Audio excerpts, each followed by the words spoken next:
Au-delà de ma stratégie pour l'emploi, je veux défendre aussi une stratégie pour un autre modèle de développement. C'est la conversion écologique de notre économie, dont vous connaissez bon nombre des axes, mais dont je veux prendre ici quelques-uns sur lesquels j'insisterai particulièrement.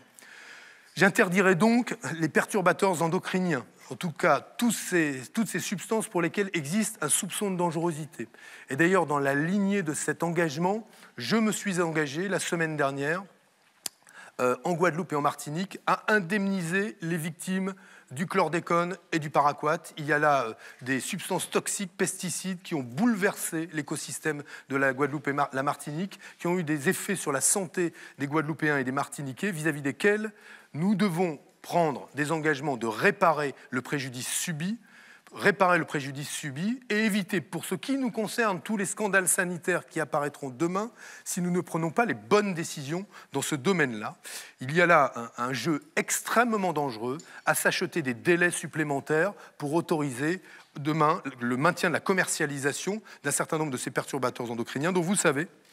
qu'ils sont responsables de nombreuses maladies chroniques, de nombreux dysfonctionnements des systèmes hormonaux qui affectent notamment les enfants et d'un coût social considérable. Parce que nous payons le coût social pour les finances publiques comme pour la sécurité sociale de ces perturbateurs endocriniens. Je lancerai un grand plan d'efficacité et de sobriété énergétique. Isolation, transport en commun, véhicules propres. J'inciterai à la réutilisation des matériaux, à l'éco-conception, à des plans zéro déchet et à la sortie programmée de l'incinération.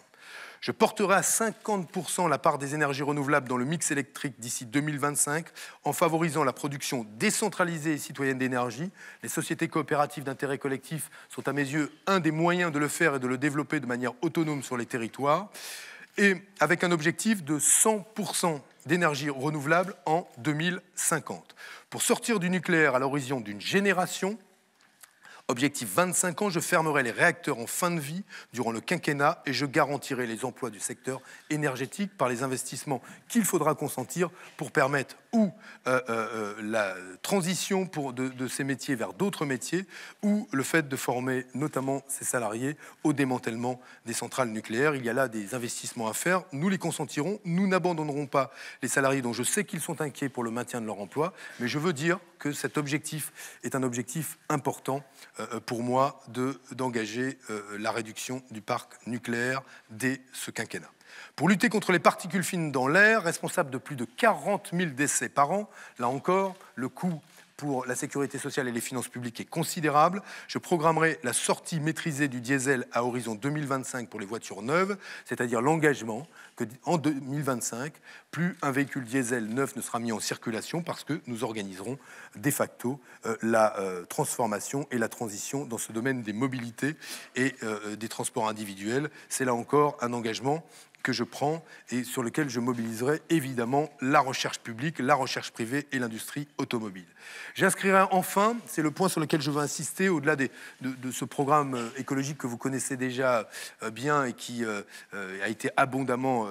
commenté, mais le dernier point est tout sauf subalterne à mes yeux, j'inscrirai dans la Constitution la préservation des biens communs, environnementaux comme l'air et l'eau. Cela nous permettra aussi, parce que nous disposerons d'un fondement constitutionnel, de penser des politiques spécifiques qui offrent à l'État la base légale pour pouvoir justement, à l'endroit des sociétés qui exploitent et dégagent des profits privés par l'exploitation de ces communs, de penser à des politiques spécifiques et pourquoi pas une fiscalité spécifique, comme dans d'autres pays on l'a imaginé, mais je veux que soient inscrits demain dans la Constitution ces communs que sont l'eau et l'air.